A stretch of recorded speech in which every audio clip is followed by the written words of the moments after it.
Hey, I'm Jo and I welcome you to my kitchen and to my delicious baby-friendly recipes. A very easy recipe that I have in mind for this video to share with you is a pie with yogurt and cinnamon.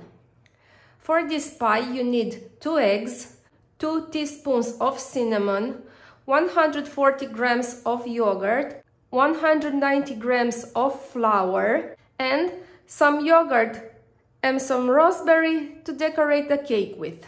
What I'm gonna do now is mix the eggs with the yogurt. I will also add the cinnamon and the flour. I will put this batter in a tray with the diameter of 26 centimeters and I will spread it equally.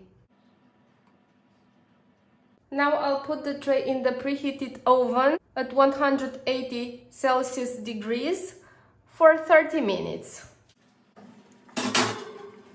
Okay, all done here. Let's take it out of the oven.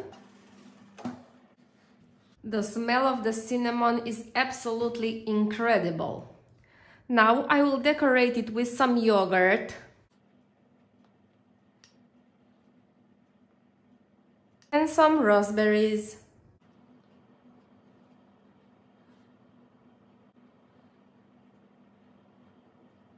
Enjoy it and subscribe to my YouTube channel because I have many recipes to share with you. Also, turn on the notifications so we can keep in touch. Take care, bye!